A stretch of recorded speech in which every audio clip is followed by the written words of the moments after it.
Folks, welcome to episode 15 of Everything Pro Wrestling. Everything Pro Wrestling is a show by the fans, for the fans.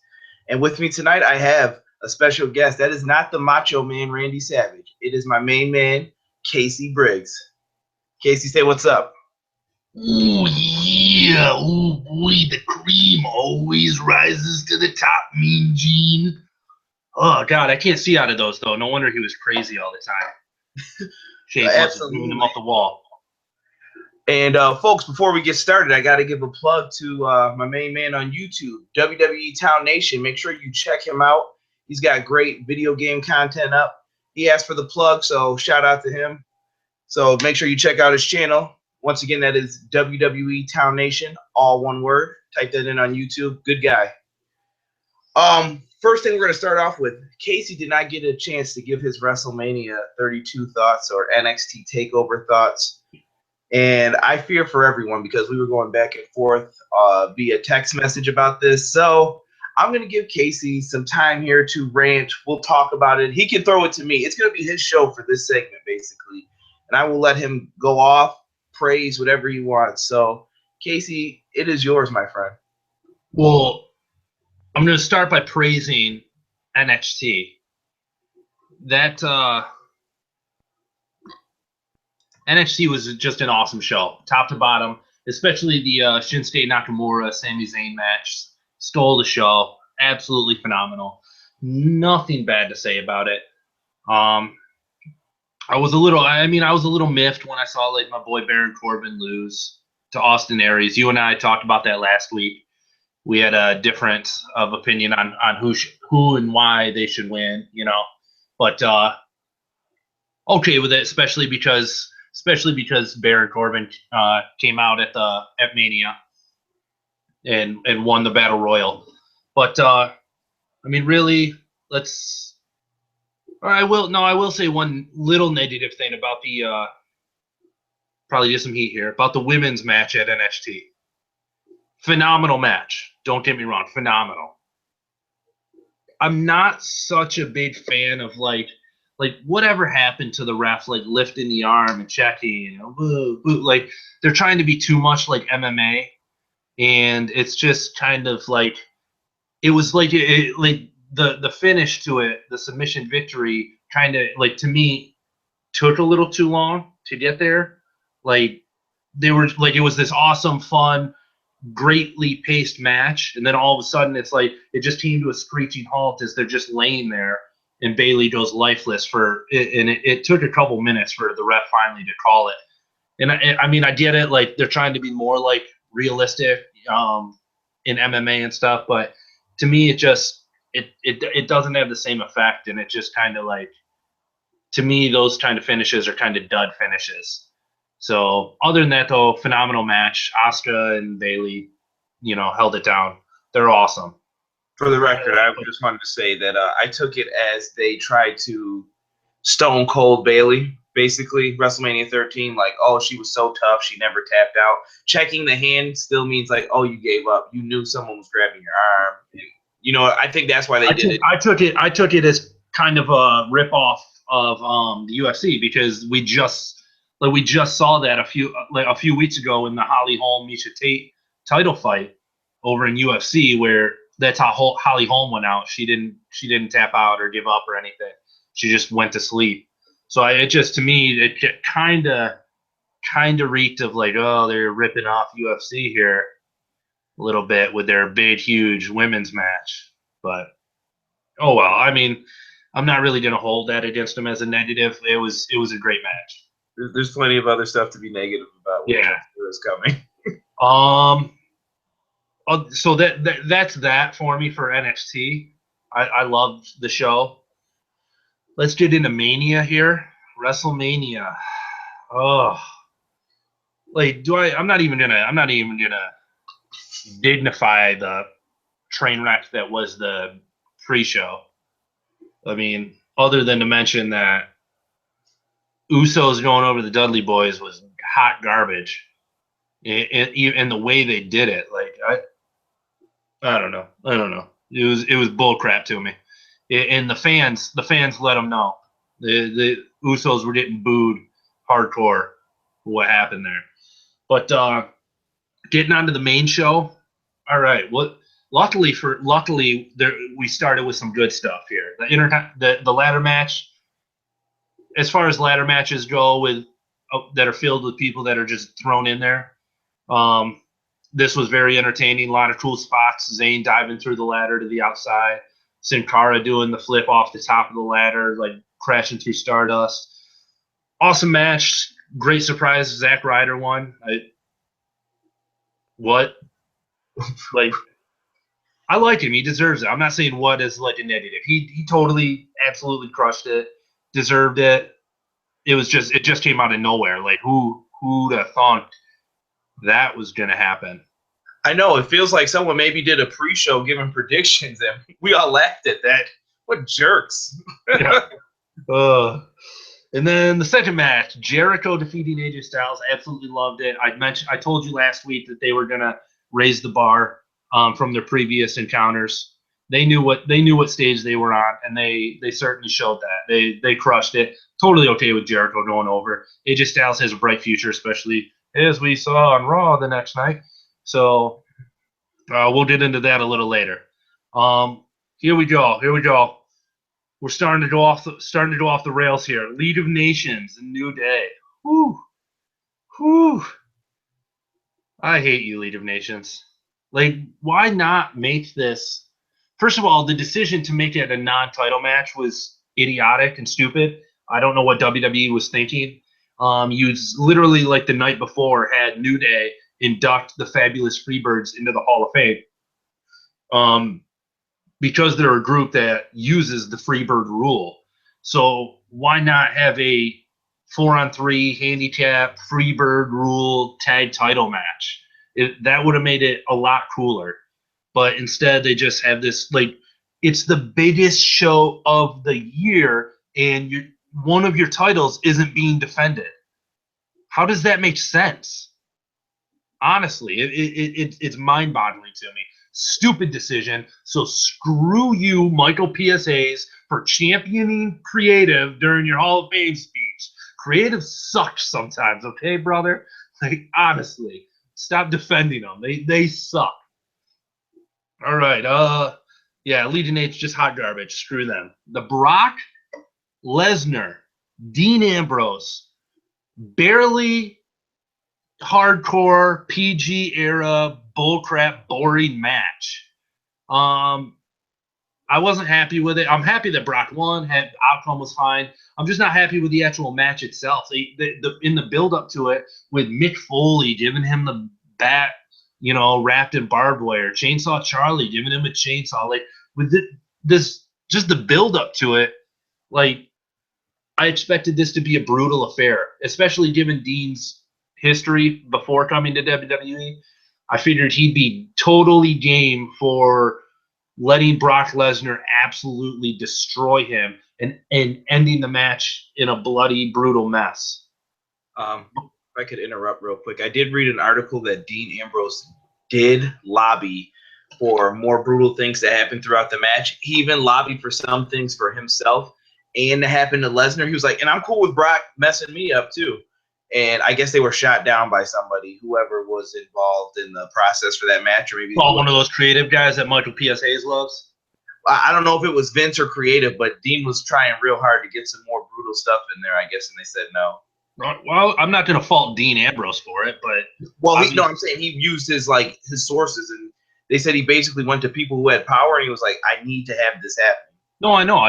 Good for him. Good for him for doing that. But I mean, yeah, like I said, I'm not going to fault him or Brock for it because obviously they were confined by what they were told. But still, like that's what I'm saying. I'm hating on the creative decision to make this just given the buildup, I was expecting a real classic hardcore style match, and they gave us yet another boring PG era, lame street fight. Like it was boring. It was stupid. We've seen people get finishers get slammed on a pile of chairs before. Like that's nothing new. And yeah, like after that huge super important moment with Mick Foley backstage a few weeks ago, he doesn't even use the bat. He doesn't even get to use it. I don't know. It came off as stupid to me. They made some stupid decisions, and it was just a boring, stupid match. I definitely thought he got his lip caught too when he kissed the bat. Just a funny moment. I was like, "Is his lip stuck?" And I was like, "I hope not." And then we move on to the women's championship match. Charlotte defeating Sasha and Becky. I am absolutely fine with Charlotte winning the match. Absolutely fine with it. What I'm not okay with is the fact that they've had this Divas Revolution, now Women's Revolution. They've had this Women's Revolution in WWE where they've really focused on these three women, Charlotte, Becky, Sasha. And yet, really the face of this Women's Revolution has been a 60-something-year-old, gross, leathery, bleach blonde hair creep. Honestly, I'm sick and tired of Ric Flair being involved. It's one thing for Charlotte to be proud of her lineage and show that off with the robe, adapting her father's finisher into her own, wooing. That's all cool, all for it. But the fact that at this point she's selling herself short. Charlotte is and creative, because they have a hand in it. But they're selling Charlotte short. She's a good heel. She is in her own right. She doesn't need her father there to muck things up, because I feel like he's actually ruining her. Where she could be a great, awesome heel for the women's division. Instead, her father is the great heel of the women's division. I'm sick and we got Becky Lynch diving out of the ring to take him out. I thought he'd be done at that point. Oh no, he got back up. I'm like, okay, let's hope that Snoop Dogg comes back down and helps his cousin out. I was hoping for it. Nope. Oh dude, it was a great match that stole the show. And then I texted you. I texted you right when it was over. I said, great match with an awful finish. Honestly, because Rick got, and I know that you're you say oh, you got great heel heat. I know he did. He's not the one that needs the heel heat. Charlotte is. And I'm sick and tired of her father stealing that heel heat from her and stealing that spotlight. Go away. Did you read JR's theory on what they should do with them, actually? I did not. What'd he say? Jim Ross suggested that maybe Charlotte could get more heat on her after her father's helped her get these wins by basically telling him, I don't need you. You're actually ruining me, and you're worse than me, so you could beat it. Kind of telling her dad to, kick bricks, basically, and you don't have it anymore. I'm the one who's in charge now. And I kind of felt that on Raw, but I won't get into it too deep right now. I'd be okay with that for sure. Like I said, Rick coming out when Charlotte first came up to the main roster, I was fine with it.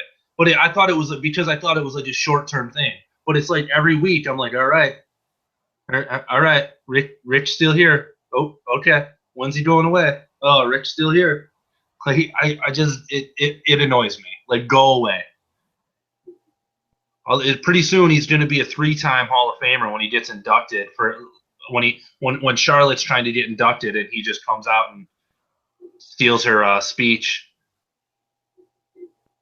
But anyway, after that we had the Taker match. Yep.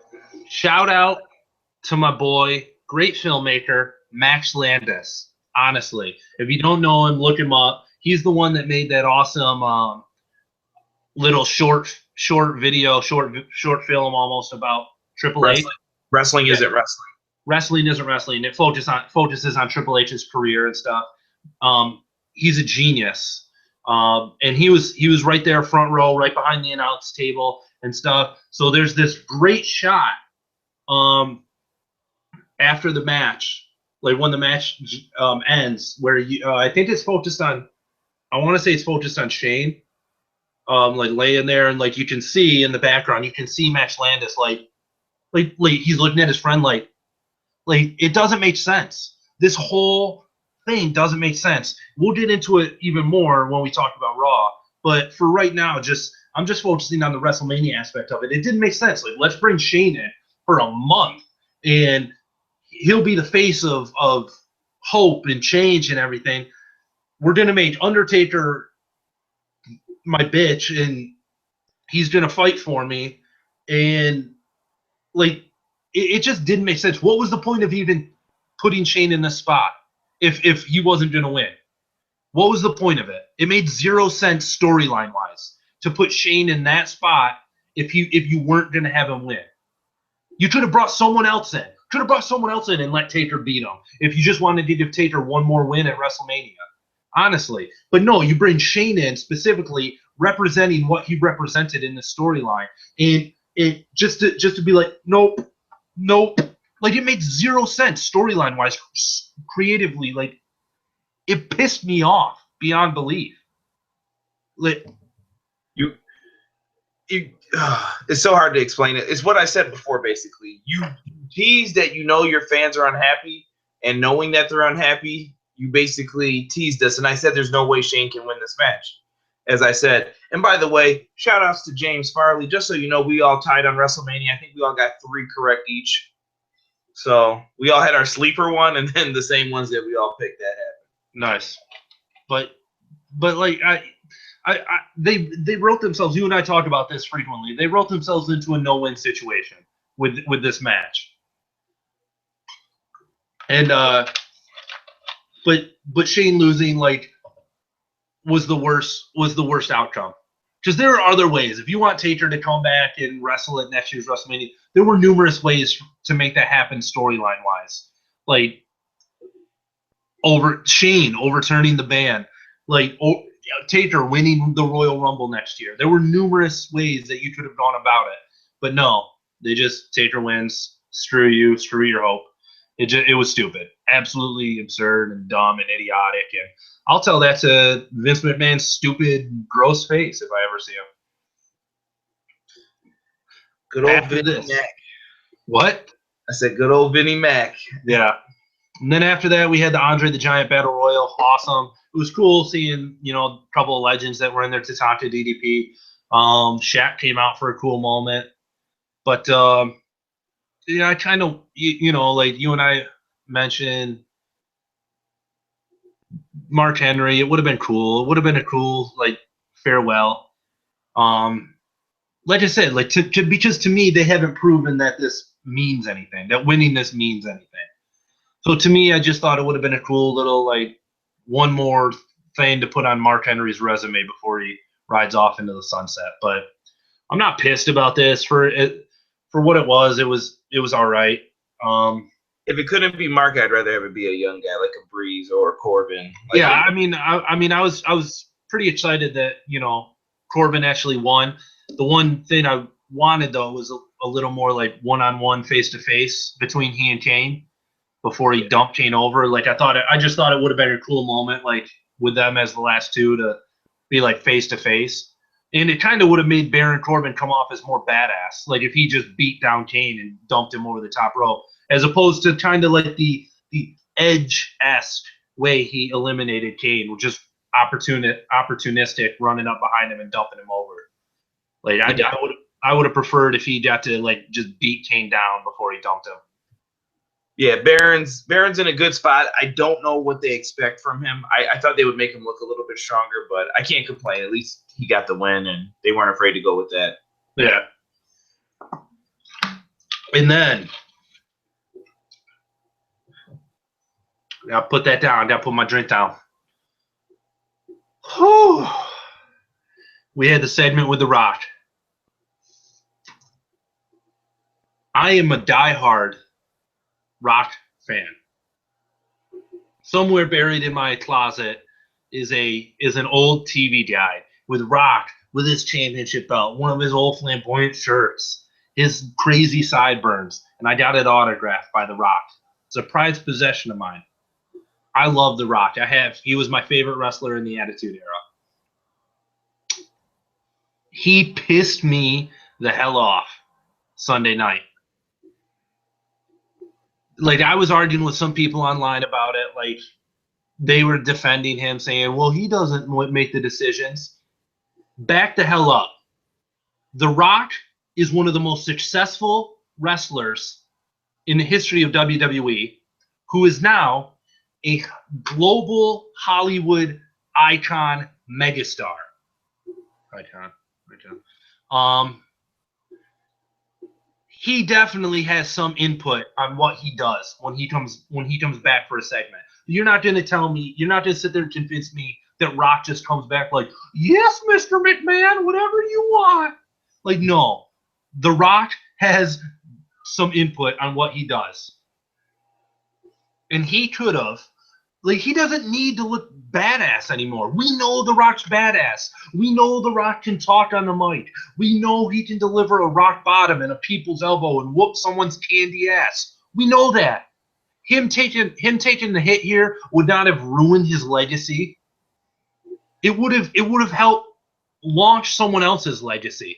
And instead, The Rock comes back and is a selfish prick. And he buries someone like Bray Wyatt. And I know people sit there, well, Bray didn't lose the match in 6 seconds. I get that. But as I've mentioned to you before, his family members represent him. A loss for, like, there's no longer, like, the separation. He is the face of that faction, and a loss for one of them reflects negatively on him at this point. Like, it's just like he's associated with losing constantly. And it pisses and even though he didn't take the loss, he still got in the ring and got his ass kicked. Like, you can say all you want, like, well, he got to cut an awesome promo against The Rock. Yes, he did, and I'm damn proud of him. It was awesome what he said. And okay, The Rock said some positive things about Bray Wyatt. Whoopity-doo, that doesn't mean jack shit if you follow it up with whooping his ass and just leaving him laying there. Like, it pissed me off, let alone, like, that neon orange douchebag coming out and, like, ruining it even more. Like, I was so looking forward to a WrestleMania without Cena. But no, he just can't stay away. He had to be there. He had to show up for something. Like, go away, Cena. No one wants you anymore. Jesus. Like, no one wants you anymore. The little boys and the girls that, like, supported you all these years, guess what? They got someone new. His name's Roman Reigns. And that's who Vince is shoving at them, shoving down their throat. And we all have to deal with that. He's the new you. Go away, John Cena. We don't need you anymore. Go make shitty movies. Go make 12 rounds 15. Honestly. I don't give a crap about you. But The Rock, I had so much respect for you. I still do. I'm not going to let this say, like, I still have so much respect for The Rock. But what he did Sunday night was absolute bullshit. It was absolute bullshit. He should have taken that hit. He should have let Bray Wyatt and the Wyatt family leave him on his back in the middle of the ring at the biggest show of the year, and it would have done a hell of a lot for Bray Wyatt. It would have done him a hell of a lot more good than it did The Rock. The Rock doesn't need that shit for his legacy. Bray Wyatt's still struggling to be taken seriously. Yeah, he has a bunch of followers. Did you see the way that stadium lit up when he made his entrance? Like, he has legions of followers, but he's still struggling to be taken seriously because Vince and creative never let him win. They never let him come out on top. He's always the dude that's left laying on his back, staring up at the lights, and I'm sick and tired of it. He deserves better than that. He's so talented. He's great on the mic. He deserves better. Screw you, Rock. He pissed me off. For the record, I got called a sheep for that, but I will say that they were limited in the fact of, how do I want to put this? John Cena, supposedly I'm reading he's still injured and wasn't clear. Why he was there then, I don't know, because you wouldn't let anyone else come back, but you let Cena come back. I hope that's not true because that's very hypocritical on WWE's end, and that's going to look really bad. The other thing was I know Rock couldn't be touched because of some insurance policy garbage that Rock thought he was going to be able to wrestle a whole match, and then all of a sudden they said, well, you can't because it will be a breach of our insurance agreement, and, you know, if he gets hurt on set, he can't have that happen. That's a bad risk to take. But if I was WWE, as I told you, I wouldn't have booked this segment that way then. I would have used Bray in a completely different manner. There were plenty of other opportunities with HBK, Stone Cold. You could have done something else completely different. You could have flip-flopped what you did on Monday here, whatever. And I'll let you finish your last point. Last point, last match. Roman Reigns, Triple H.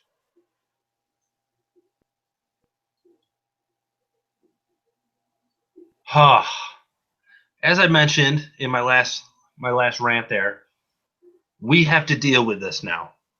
I mean, it's a reality. Roman Reigns is the new John Cena. I'm hoping he's not as adamant about not being a bad guy as John Boy is. Because if he just turns heel, like he'll be more tolerable. He just will. But the fact that he's limited in the ring, his mic skills suck. Like, and this is the guy that you're making the face of your organization. Like a guy with crappy mic skills and subpar in-ring skills. Like, boggles my mind. And the fact that it's not like you can say, like, that's why I love the WrestleMania crowd, like crowds from that weekend, because other times on a normal show, you can make the argument that it's like, well, it's just that city, you know, it's just that segment of fans that are being that vocal. WrestleMania brings fans from across the world and puts them in one place and allows you to get a pretty good idea of how fans worldwide on a global level feel about someone. And boy, did they boo the hell out of Roman Reigns. Every time he had the slightest bit of offense, he got showered in boos. It is ridiculous that they refuse to just listen to their fan base. It blows my mind that WWE is this massive, you know, organization that makes a crap ton of money, and they don't listen to their fans at all. Like, I don't get it. I don't get it. It was just like, I mean, there's not much to say about the match. It's exactly what I expected. You know, Roman comes out, hits a couple spears, hits a couple Superman punches, like yada yada yada. He's the champ. Cool. Like, I knew exactly. I mean, I knew that's exactly how the match was going to go. So, there's not much more I can add to it. Like, that's one that people generally universally agree on. Like, Roman sucks. He doesn't deserve to have that belt around him.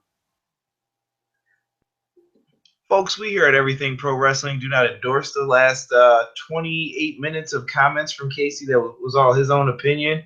But I do agree with partially a lot of the stuff you're saying. Does Roman not deserve it? No, because I don't know, I feel some people are hypocritical about certain things with it, because some people are like, yeah, I'd rather see Cena as champion. I'm like, wait a second, you can't say that and act like he's worse than Cena. No. And Roman wasn't a bad guy when he beat Sheamus for the belt to some people. And I'm like, well, what happened in between that? Is it because of WWE? And I think that's what people don't like. It's the endorsement stamp that WWE puts on people. That's automatic, like you're getting heat. So I don't know what Vince and them aren't realizing about that. Don't tell anybody who your guy is. And you don't need one guy. Have multiple guys that you can say, all right, I can put the belt on AJ Styles tomorrow. I can put the belt on Kevin Owens tomorrow. I can do whatever I want. And that's what this should be and what it's going to probably be. Shout out to Eric Patterson, a.k.a. EPAT. Just asked for a shout out in the chat, so I had to give it to him. And thank you guys who are tuning in and watching. I see my numbers going up. Feeling that. Thank you. But let's get into WrestleMania, the Raw After Mania show that basically started off. Got to get my notes here. It was from the American Airlines Center in Dallas. Or is that Dallas or Houston? I'm sorry. Houston? I thought they were still in Dallas. Dallas? Wherever, it's in the American Airlines Center. Can I just say something about that real quick? Go ahead. About the Raw, the night after Mania. Yeah, what do you got, General? Much like a couple years ago when Fandango had his huge moment and Fandangoing kind of took off. What killed it? WWE actively acknowledging it and endorsing it, like having Michael Cole acknowledge it. And so I felt that a lot. Like right when they're kicking off this Raw, like, and throughout the whole show, they kept mentioning, like, what a crazy crowd we always have the night after Mania. Man, this is always such a fun, crazy Monday Night Raw. Like, stop mentioning it. You're making it not cool, bro. Whenever Michael Cole mentions something, it's not cool. Absolutely. Cole is he's repellent, we'll say, Yeah. towards any of that stuff. And Fandangoing was good, I think, until he got that concussion. I think that's what ruined Fandango. Because I was at that WrestleMania, and people were actually dancing in the aisleways to this dude coming out. I'm like, really? I'm like, this is crazy right now. What's going on? But people Yep. love the guy. So let's get into the show. Vince McMahon comes out. He's gloating about his son's loss. He's basically saying whatever the secret was in the lockbox that creative wasn't creative enough to tell us, it's all gone. Everybody's gonna forget about what happened between him and Shane, and no one's gonna forget Raw tonight. Shane's music hits. He comes out and says he's a man, the only man in the family, and basically shakes Vince's hand, saying, "I lost the match." Shane comes out. Fans chant for Shane not to leave. Shane's walking away. And right when he gets to the back, Vince says, "Get out here." And Vince decides to show people that he wants to show. And I'm going to use the word that Vince used, nonsensical. Shane running Raw would be. So he puts Shane in charge. Mind blown. I don't know what to say about this. This was weird. I was like, well, what was the point of that match? Number one, you could have saved your son's body. Yeah, you could have just been like, you want control of Monday Night Raw? I'll let you run it for one night. We'll see how absolutely absurd and crazy it is. No, we got a month of storyline and build-up, and Shane getting his ass kicked just for him to come out the next night and Vince to be like, all right, I'm going to let you run Monday Night Raw for one night. Just ridiculous. I don't know. I didn't like that. I personally thought that it was, well, what was the point of me watching Mania? You just diminished Mania. Maybe it doesn't mean anything to you because it was free on the network, and I'm thinking maybe that was part of the reason why they were like, oh, we could just book something crappy because it's free. Yeah, whatever. Who cares? And I did see that their subscriber number went up, but not at the expense of the shows. You're hurting the shows eventually, in my opinion. Maybe I'm getting too old school for them. We get a tag title match to start off with the New Day defeating the League of Nations of Wade Barrett and Sheamus. Long story short, Barrett comes in. Barrett loses the match for his team. Sheamus basically calls him the weak link of the team, and Barrett gets beat down. Even though I could have swore last night he's the reason you won the match, but whatever. Maybe it's heel logic or something. I'll just say, like, he was telling Wade Barrett that he was the weak link. Basically, what he was telling Wade Barrett is, you're the only one that people like in this group, so we're getting rid of you so that people hate us even more and don't give a shit about us even more. Absolutely, and I hope that this isn't a spot for Barrett. I hope it's a Barrett face turn versus Barrett's leaving the company. That's what I hope, but I don't know when that contract runs out.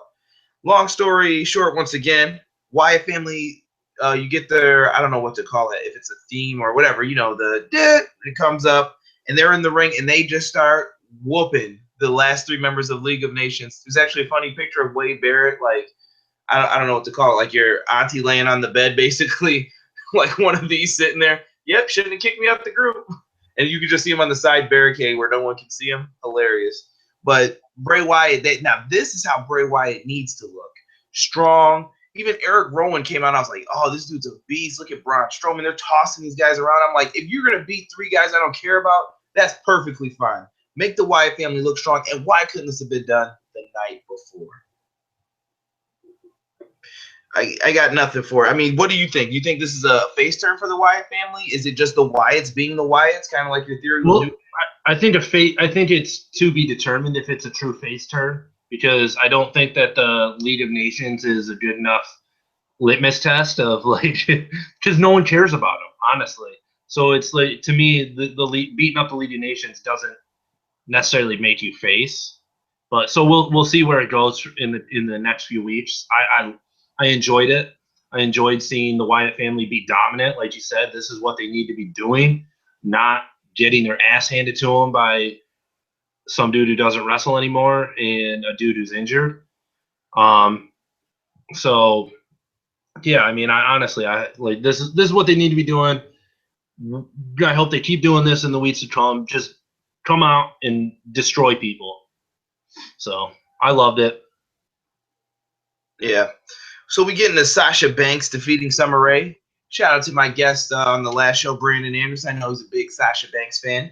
And basically, Sasha Banks comes out and just delivers. I mean, she just was a regular match. It wasn't anything really. She just showed a little bit more aggression. She's upset, I would assume, that she didn't win the belt, but overall really good. And you know what? I'm giving props to Summer Rae too, because Summer Rae's been performing very well, and I think she's underappreciated as a talent.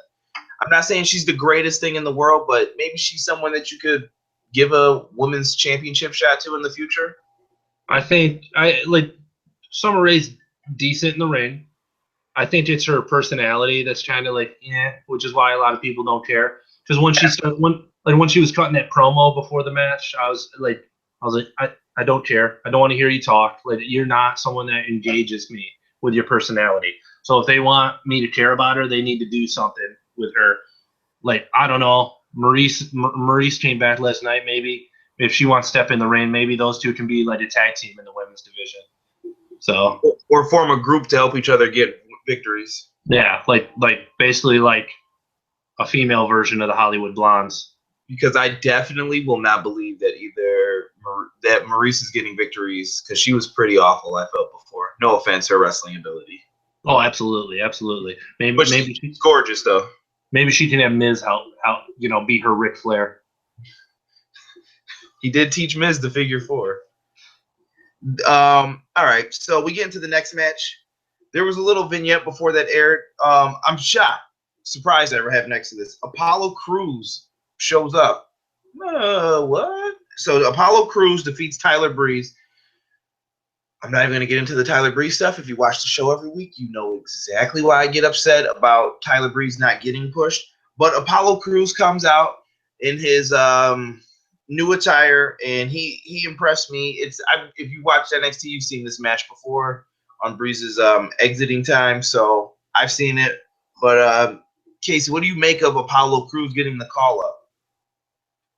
I was a little surprised, to be honest. I thought it was a little soon, but apparently they really believe in this guy, and they think he's at the point where NXT is not going to teach him much, and we're getting a little crowded down here in NXT. We still have Finn Balor, we still have Samoa Joe, we still have Austin Aries. We just saw Bobby Roode in the front row at NXT. Maybe he's going to be jumping in the ring. You know what I mean? We have Shinsuke Nakamura. So I feel like maybe that was the reason. Like, it's like your talent is undeniable. Yeah, you still need to get better on the mic. I still think they should give him a manager who can talk better. Just while he practices and gets better behind the scenes, And there's nothing wrong with having a face manager too. I think. Yeah, so I think that's what he could benefit from that, because his in-ring work his in-ring skill is flat out undeniable. His dude's amazing in the ring.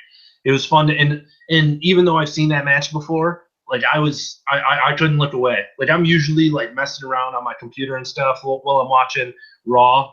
I didn't touch anything else while I was watching Breeze and Apollo. I'm glad I got to see Breeze's entrance. I'm glad I got to see Breeze put on a great match, even though it was in a losing effort. I hope they just recognize that this dude's got something, and give him a push. Honestly, get behind him. He's awesome. But Apollo Crews, I was surprised. And also, I think it would have been cooler if they didn't announce it, right before the commercial break. If he would have just been yet again another surprise, because we had a couple of them throughout the night. It was kind of just a little weird to me that they announced it before the commercial break. Got another question for you. Are these guys being called up to stay, or were they called up as, we're trying to make Monday Night Raw better just for tonight? That was my worry. What are they trying to do? I don't know. We'll see. One of the call-ups, I think, is there to stay. We'll get to them. All right. Well, I'll play the statistics game after with you, because I underlined everybody who was new and who's been called up recently, and I'm kind of like, what's going on here? There's a lot of people. Next, you get Roman Reigns. He cuts the "I'm not a good guy, I'm not a bad guy, I'm the guy" promo, and then you have interruptions from Jericho, Styles, Owen, Zayn, and then the little mini brawl to set up the match for the evening, the Fatal 4-Way main event. What do you think of Reigns' promo here? I felt very heelish things coming from him here. If he was a heel like that, the "I don't care" attitude and cocky. I liked it actually. I thought it was That's what really I'm saying. He needs to turn heel. He had a little bit of that during his celebration at Mania, like after he won. He had a little bit of that. Like I could see, like as they were showing him, like on the turnbuckles and stuff, like because obviously he was getting showered in booze, but he was still like flexing at him and stuff, like like that's the character he needs to be. That's the character they need to turn him into. He needs to be that cocky, like I think I'm a badass. Like, I don't give a shit what you think. Boo me all you want to. I'm Roman Reigns. I had the belt. Piss off. absolutely. And I would even give him the women think I'm hot. I really don't care. People buy my merch. I really don't care. Like one of those heels, like, yeah, I'm going to sell. It doesn't matter. And there was one other point I wanted to make. Roman Reigns made a comment, I believe, about children are the ones who the show is geared towards now. Roman, when you were in WrestleMania, tell me how many kids you saw that bought tickets sitting in there. 0. So I would be very careful how you talk to the wrestling community. I don't know if you were trying to get heat or trying to be John Cena-esque or toting that company line, but be very careful in your wording because you don't want to turn off the guys who spend the money like you and me on these kind of events, the product. Yep. Why would you do something like that? That makes 0 sense to me. Yep. Moving on. You get Baron Corbin. We knew from the night before that he was coming up, but still, that's a new face versus Dolph Ziggler. And this match wasn't too much of anything, and it resulted in a double countout. Kind of impressed. Made Baron look kind of dumb here too. But yeah, I would have preferred if they just I was excited when they had Dolph come out as his opponent, but then it quickly faded. Like I would have preferred if they just let Baron Corbin put a whooping on Dolph Ziggler. Honestly, like that, they're not at the point yet where they should start putting chinks in Corbin's armor, and they already did on his first Raw, his first real match. They already are putting chinks in his armor. Like he should have just. And if they didn't want to feed someone at the level of Dolph Ziggler to him, he should have had him start smaller. Could have had him run through like the next 4 weeks, starting last night. Like these 4 weeks, he could have run through each member of the Social Outcasts. Like that could have been a program that they ran. Just boom, just destroying each member every week. I'm not gonna lie. I was watching it with my 2 previous guests, Robert and Brandon, and they definitely said, "Which member of Social Outcast do you think it is?" They were putting money down. Like I got Heath Slater, I got Curtis Axel, and I was just laughing at that. So excellent point, and I think that it wasn't executed properly, a double countout for how they should have done it. I think it should have been one of those like back and forths. They're both beating on each other, and it's just not gonna stop. The ref counts 10, and they're still going. Like, hey, I said 10. What are you guys doing? It should be one of those like look like you lost control versus you're walking around 8. I'm like, if I can hear that, I know you can. Get back in the ring, like move it, but makes no sense sometimes. And then we get to I don't know what I want to call this. If I want to call it, I'll call it my shaking head moment of the night, shaking my head. Like, The Miz defeats Zack Ryder for the IC title. Now, I know Lillian botched the thing before, and I even called it before. Shout outs to Doc G. I was telling him the same thing. Basically, I said if Zack Ryder came out and a broomstick came out, Zack Ryder's losing to that broomstick. If his dad gets in the ring, his father's beating him tonight. I said, I don't care who it is. I'm betting you money Ryder loses tonight, no matter what, whether the belt's on the line or not. And I said, if the belt is on the line, he's losing the title. And Miz comes out, and I said, oh, God, no. And I knew they were going to give him the belt, which why is all I have to ask. Why? And you can take it over from here. And Maurice is part of the reason why he gets the win, which is his real wife, folks. But I don't know what to say about it. To me, is more shocking than him being a 5-time Intercontinental Champion. Like, how did that goober that I watched on what was he on Real World Back to New York, I believe? How did that goober all these years later marry Maurice? Wow, lucky dude. Props to Mike Mizanin. But I mean, what do you think of that match though with Ryder? Do you think it was too soon to? We've seen that before. We've seen it countless times where someone gets their big moment at the pay-per-view, and the next night on Raw they lose. I don't know. Like, what were they gonna do with Zack Ryder? Are they gonna go on this big long? I don't know. He's Zack Ryder. Like, I love the dude. I have a lot of respect for him, but not super invested in him as a character. I know there was an angle that I had texted you about that I thought they could have done with him as the champ, where Go ahead. basically he's the champ for a while, defending the belt for like the next month or so, and like neglecting NXT. And you could have even like done something down at NXT where you like booked and advertised this tag match between the Hype Bros and someone else. And when it comes time for the match, like, guess who's not there? Zack Ryder. He's dropping the ball, leaving Mojo Rawley in the lurch, and then so that causes like the next Raw after that NXT, like Mojo comes out on Raw and confronts Zack Ryder, and they get into it and they start a feud. Like, to me, that was the only like logical way to go with this, with Zack Ryder as champ. I don't know what else he would do with him at this point in his career. So him losing to The Miz to me, like, I don't hate the guy. I don't. He's the best pure heel that they have currently. And he knows, you've mentioned that before, he knows what his role is, and he knows how to get heat, and he does it well. So, do I hate it? No. Is there someone else they could have chosen? Probably. But I don't hate it. Like, whatever. I hope Miz isn't the IC champ for the next 5 months.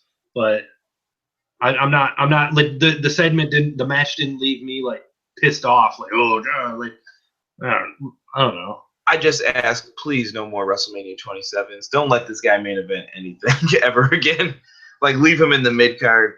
But Miz isn't the worst, but Miz is just, I'm like, not again. It's the same. You know what I mean? I just feel like it's too much of the same. I will forever defend 27.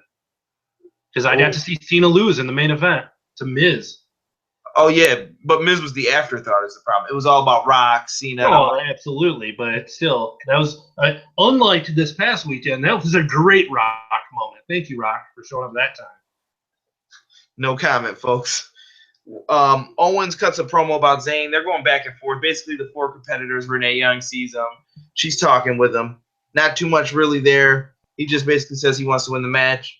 Zayn's coming up trying to ruin my chances at things. I'm tired of it.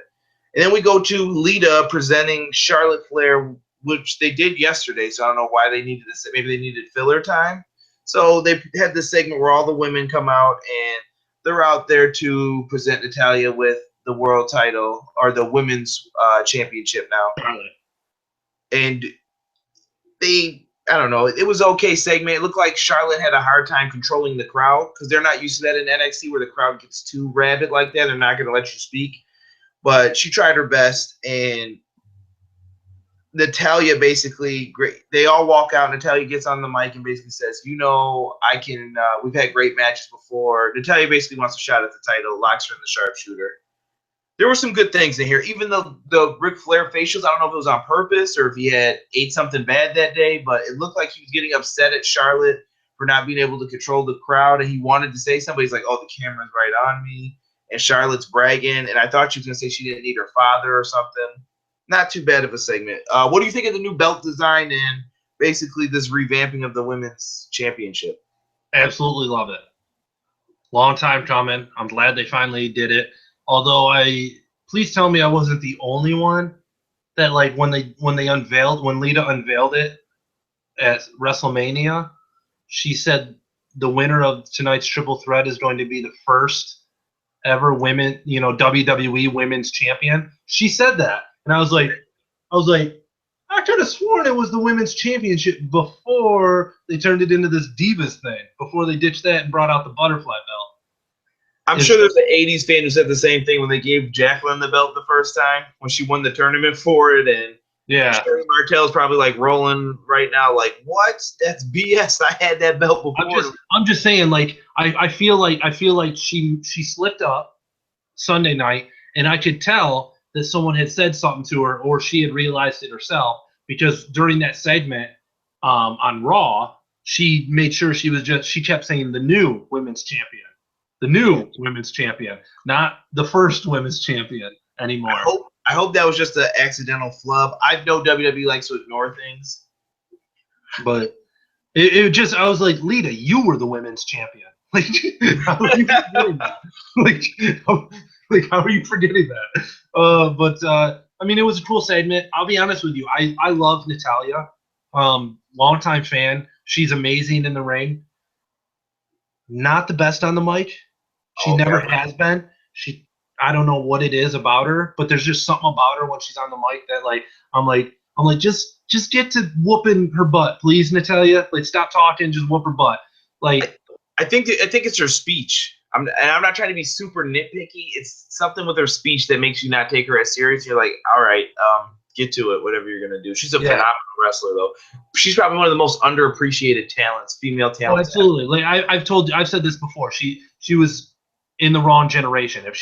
I wish she came up with this current crop of the Charlotte, the Sasha, the Beckys. Like, if she was part of that group, like, that's where she belongs. But unfortunately she came up with, like, where they were still, like, having models wrestle and stuff, and but she's awesome in the ring.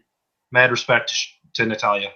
Shout out to whoever joined the chat. And Natalya basically taught all these girls too how to wrestle. She was like you've seen Breaking Ground and stuff, and she's the one in the ring with Triple H showing them, hey, when you're in your match, if this happens, you want to make sure you're doing this. So good stuff with her. We get to a tables match with the Dudleys defeating the Usos. Good God Almighty, botched ending. And when was it a tag team tables match where only one person had to go through the table? I could have swore I've watched some during, like, the Invasion, and it was Rock versus the Dudleys, and both Dudleys had to go through. I'll be honest. I'll be honest with you, CJ. I'll be honest with you. I'm okay with the botched ending because I swore it was over at that point too. And I'm a hardcore wrestling fan, and I was like, Usos both went through tables. It's over because remember when Big Show? I'm gonna come with an example. Big Show standing on the ring apron against Cody Rhodes. Oh, I stepped through the table. I put myself through the table. I lost my Intercontinental Championship to Cody Rhodes. That's how Big Show. So there are numerous examples where you don't actually have to be put through by your opponent. You go through on your own and you lose. There's numerous examples of both ways. I get it, but that's what I'm saying. That's why when the Usos, like, the Dudleys rolled out of the way and the Usos went through the tables, like, I was like, all right, cool. Dudleys won. Yeah, mine was definitely going to be Kurt Angle in a tables match where I specifically remember it was on SmackDown that, like, someone stumbled and part of the table broke and someone was like, hey, ref, you better ring that bell. And then they were like, someone has to physically be put through the table. And I'm like, good save, announcers. So I'm like, so that's the rule then, right? So just pay attention to your rules, guys. And I did love that I believe Taz said, and I quote, it's better to have Bubba Ray Dudley yelling at you as the timekeeper about botching the ending versus Vince McMahon or Kevin Dunn yelling in your ear. So take it as you can. Sami Zayn is in the back with Renee Young. He's the last one to get interviewed. He's cutting his whoa. What? You're skipping a very important part, bro. What did I skip? The Dudleys are still out there. Oh, we're getting to it. That happened after the commercial. What? That happened after commercial. Take it easy. Oh, damn, yeah. No, I remember now. I remember thinking, like, God, the Dudleys have been out there forever. What are they doing? Just berating the dude at ringside? Yeah, we just got Botchamania here. Yeah, I forgot. Yeah, I remember because I remember thinking that when I come back to them, and they're still like they're just now starting to walk up the ramp. I was like, oh, they've been out here forever. Yeah, so I don't know if they were screaming at fans or whatever. Zayn's backstage cutting a promo. Sami's giving one of those heartfelt, like, yeah, I'm just a good old Canadian boy, and I'm just like, yeah, that's a cool hat. Kevin Owens shows up, and you're like, oh God, no, and he. What did you say? I said, oh, I'm just a good old Canadian boy in my hat here. And Kevin Owens just shows up like, yeah, I'm just going to punch you, so I don't like you. And I liked it. And basically gets powerbombed through a table in the backstage area, which I thought was very cool. And this is a weird thing. I love how they put stuff on the table and it just falls in on the guy. Just perfect. I love that stuff. And it worked out great for that segment. So Sami's getting checked out. They're like, Sami, are you okay? Are you okay? Cuts right back, and you're like, why are the Dudley boys going up the ramp and still yelling at people? And all of a sudden, your boys come out, your favorite tag team from NXT, who we've been waiting for probably a year, I'll say. When are they going to make their debut? Because they've been on SmackDown and other shows on dark matches. Enzo Amore and Colin Cassidy. Shout out to my boy Steve at work in the Everything Pro Wrestling podcast group on Facebook. He is a huge fan of Enzo and Big Cass. I got him to start watching NXT a little bit, and he is a huge fan of this group and loves them. And he started, I think he wrote "How you doing" when he started coming out, and I was like, I love Steve. So shout out to you, Steve. They come out, Dudley's on the ramp, they talk some smack. I want your thoughts on this because this is your tag team. You just misspoke, bro. They didn't just talk some smack. They talked the smack. Time out. I got the hairline like Bubba Ray, so I got to play it down a little bit because they would have said, cry. Oh, dude. Enzo Amore shredded the Dudley boys. Oh, my God. He's going to, what'd he say? He's going to put your lazy eye back to work? Something like that. Oh, my God. I lost it at that. Genius. These guys, I mean, they are literally the best tag team there is right now. No disrespect to New Day. I love New Day. They're great. But this is exactly how you build a tag team. Like each one of these two guys, like each of these guys knows their role, and they do it perfectly. Enzo's the mouthpiece, who's going to take a beating. Big Cass is the muscle. They're perfect together. I'm so excited that they're up on the main roster. It was beautiful. It was beautiful to watch Enzo just shred the Dudley boys. And I'm gonna make 2 points. I had to write them down so I didn't forget. And while you're writing that, I just want to say I hope the Dudley boys do what they need to. They did a great job working with the Wyatt family at the end of last year, putting the Wyatt family over. So you know that these are two veterans, the Dudleys, that are willing to play ball and willing to help out the next crop of guys and put them over, unlike some other, Hollywood A-listers and some guy in a neon orange shirt. But, I mean, that's just me. Yes, that is just him, folks. Let's leave The Rock alone now.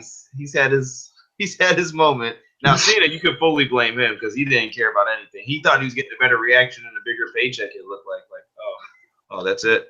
But 2 things. They remind me, Enzo and Big Cass, of the New Age Outlaws. Enzo is the road dog. He's not great in the ring. He looks a little sloppy. And sometimes when he does stuff, I'm like, oh, God, I think he's going to break his leg. But you love him because he's the best trash talker on the microphone in WWE. I said it, period. Hands down. And then you have Big Cass. Big Cass is the Billy Gunn. He has the size, the ability, and he has something. He just can't speak.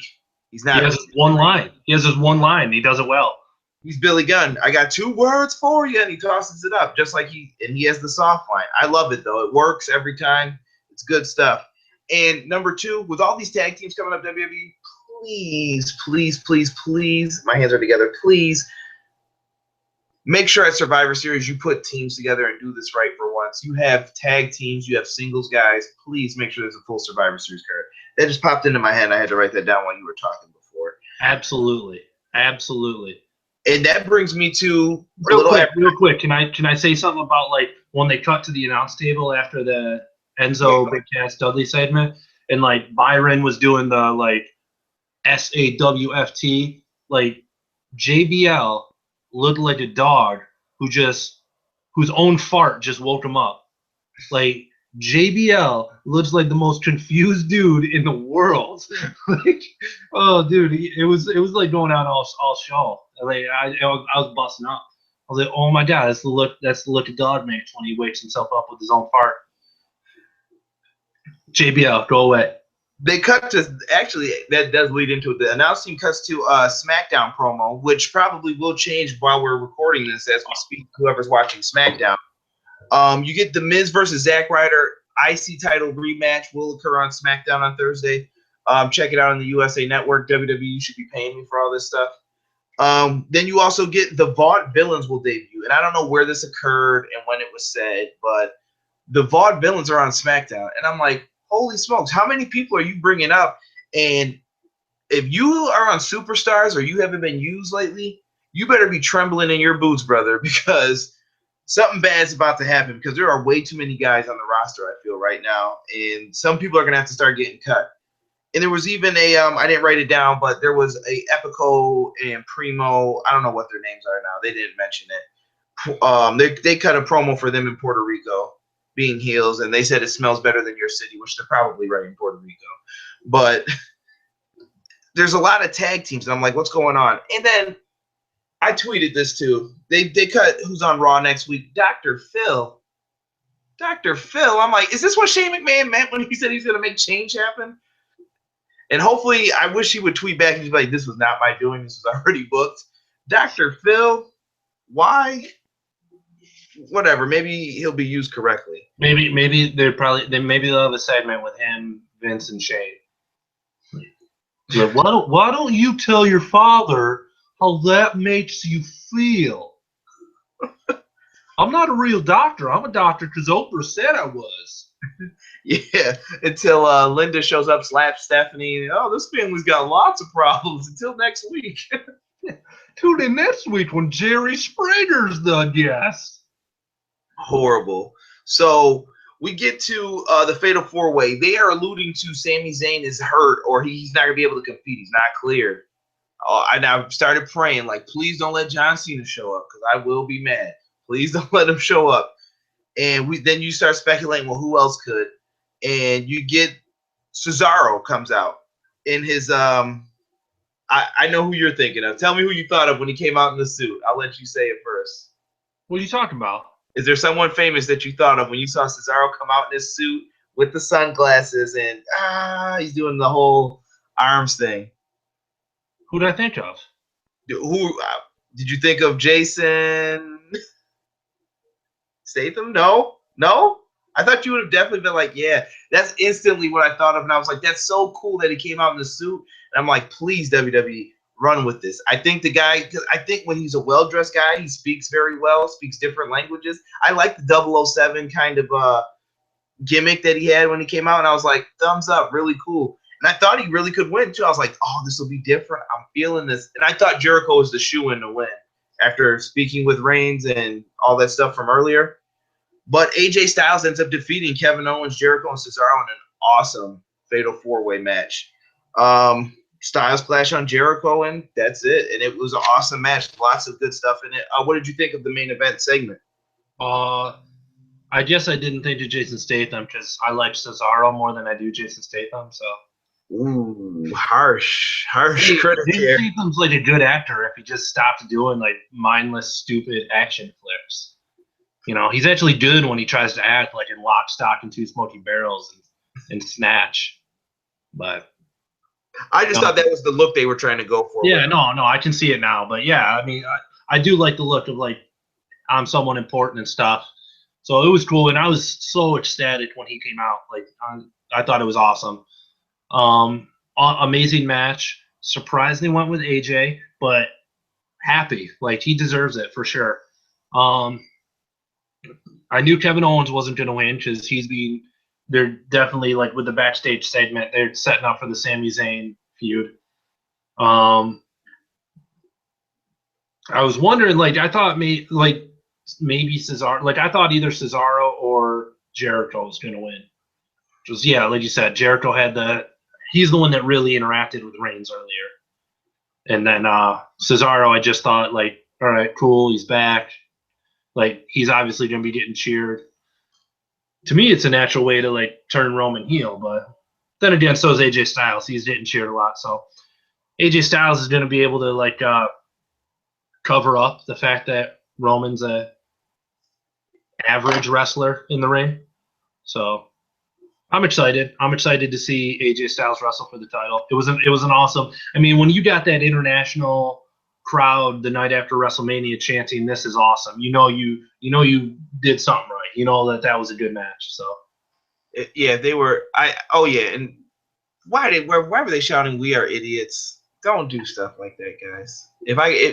Please don't ever chant "We are idiots." That doesn't work for me. But it was a pretty good overall Raw. I felt like it was kind of what you should have did at Mania. They always have moments like that where it's like, well, are you booking for the next night or are you booking for the night before? Let the surprises just be the surprises. And like you said, don't acknowledge that it's Oh, we're in the wacky world tonight. It's so cool. Yeah, shut up, Cole. But overall, good Raw. I give it a thumbs up. It was pretty good. Let's see what they do next week and keep the momentum rolling till the next pay-per-view, I hope. The next topic is about the Bullet Club. We brought this up numerous times, and I put what should happen with the Bullet Club. I've read some different theories. I think there's 4 different ways right now they can go with this Bullet Club stuff. And I saw some pretty cool theories, and one of them I will give credit to someone else. The first one is, do they go with AJ or Finn? Finn Balor was the original leader of the Bullet Club. Do you put them in NXT with him? Is he coming up to the main roster? Those guys are there and they're ready, and a lot of people were crying disappointment about this Raw, saying, well, why weren't they brought up? I don't know how to feel about that. And then you have AJ now, who's in the #1 contenders match. Do you put them with AJ, which people were more familiar with the Bullet Club towards the end there, that AJ was the leader of the group? And I've thought of one briefing off, and this I will give a shout out to the Solid Monster. Check out his website, solidmonster.com. Host a podcast every Sunday. Good guy. Hope to have him on the show one day. He gave the idea of, what if you put them with Roman Reigns and they turn on AJ during their pay-per-view match, and that turns Roman heel, gives him the heel heat. AJ's going to be fine from it, and it's, whoa, what was that? Maybe people will be surprised. A little bit of a swerve going into it. And I say, couldn't you do the same thing with Samoa Joe then on NXT? Oh, they're with Joe instead. They're not with you. Casey, I want to hear your thoughts and theories behind some of these. What do you think? What would you do with the Bullet Club? Or what do you think is the best? I would debut him on NXT with Finn Balor. Finn dominates. I mentioned it. Was it last week I said this, where I basically would have Finn just relinquish the NXT title, and he cut a promo, basically turned him heel. He joins the Bullet Club, and basically he's their leader, and he cuts this promo, have them dominate down at NXT for a month or so, and then Finn Balor cuts this promo basically where he says, I've done everything there is to do. I'm better than this. I'm better than this. I beat Samoa Joe twice. I beat there's no one left for me here. I don't need this. You can have your belt back. And he just basically tosses it at Regal, and he says, I'm out. And then the next week he comes up to the main roster with his entourage, and you instantly basically he starts a feud with AJ Styles. Wherever AJ's at that point on the roster, he starts a feud with AJ Styles, and at the big pay-per-view, the Bullet Club turns on Finn Balor and joins AJ. So basically, that way you get both Bullet Clubs. You get both iterations. You got them with Finn for a while, and then they turn on Finn, and AJ becomes their new leader. And I just noticed something else. Anderson and Gallows. That's another tag team. We have 11 to 12 tag teams. This is the 80s again. And I'm please use these guys correctly. Have feuds. Let's make sure stuff is happening correctly. I'm getting worried this may lead to a brand split too, if they're not firing anybody. So just stuff that I'm keeping in the back of my mind, actually counting up these numbers in my head. But I'm worried about that too, especially with the way that they're running the Shane angle. I feel like he's going to be all right, Vince. Eventually, what's going to come of this is Vince going to be all right, well, you're not as bad as I thought, but I'll give you SmackDown. You can run SmackDown. Or I could see Triple H and him getting into it. Maybe Triple H comes up and says, hey, I was licking my wounds last week, and what's this? You're stealing my guys to bring them up to the roster? Yeah, they're part of WWE, right? You don't mind sharing. And they get into it that way, well, those are my guys, and it turns into a struggle for that too. Lots of different ways they could go. Folks, what do you guys think? Leave in the comment section below. Who should be in charge of Bullet Club? When should they debut? How would you debut them? I want to hear your thoughts below. And the last thing I wanted to reflect on was Sting. Sting was at the Hall of Fame, retired, kind of what we expected, what we figured. I am a huge Sting fan. Sting's probably one of the very few redeeming qualities of WCW that was always there that I liked. There was a couple things Sting did that I didn't like, which was turn heel, the thing with the dogs, and that Vampiro stuff, some of it. But everything else Sting did was great. I wanted to mention some things that I like, Casey. Hopefully, you have a few things with Sting that you can mention that you liked as well. I liked his feuds with Ric Flair. He was also probably the most turned on tag partner because I don't know if they wanted Sting to look stupid, but he got beat up by the Four Horsemen an awful lot. Lex Luger turned on him. The Horsemen, the NWO, Hogan turned on him. It's like, Sting, man, you can't catch a break, brother. But nothing. He had a great feud with Vader when I was a little kid. I remember watching that. The strap matches, and the winner was the King of Cable tournament.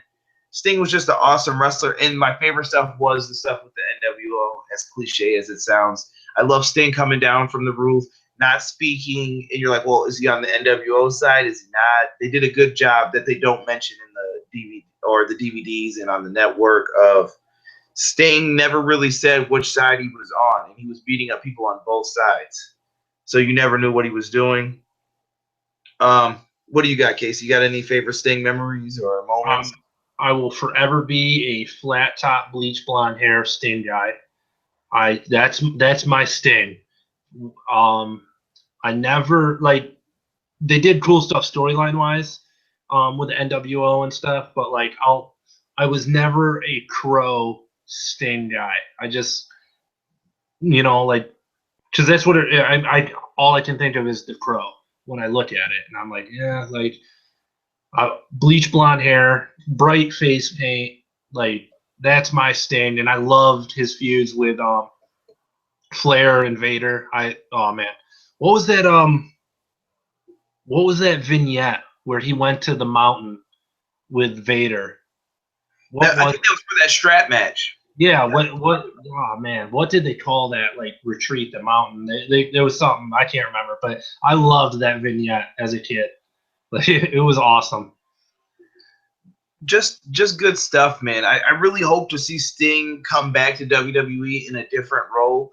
I don't think it's worth him risking his career because if you told Edge has a similar neck problem. If you told Edge he has to retire, you can't let Sting come back from that and fight Undertaker as bad as he wants to.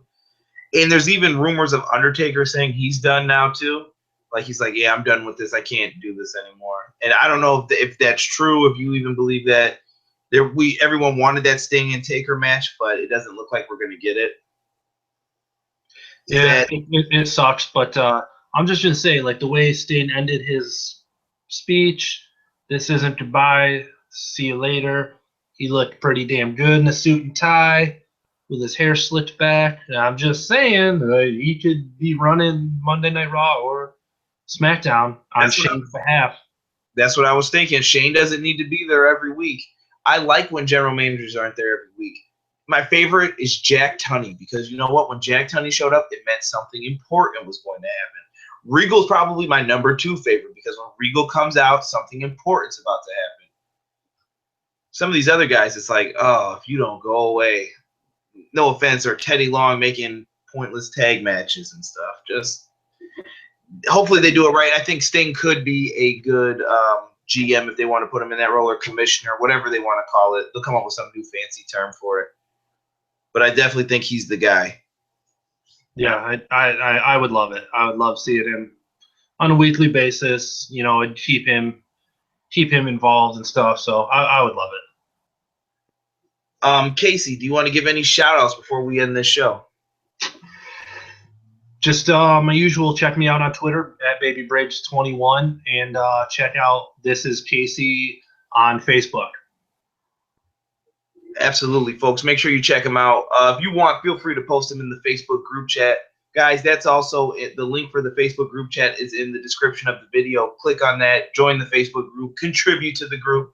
We like it. So far, no one's gotten any really disrespectful things said in there. We got a good group of guys in there, so definitely feel free to talk wrestling, even some MMA, movies, whatever you guys want. This is Everything Pro Wrestling, episode 15. Thank you guys for watching. Please like, comment, subscribe, share the video, and we are out. Thank you.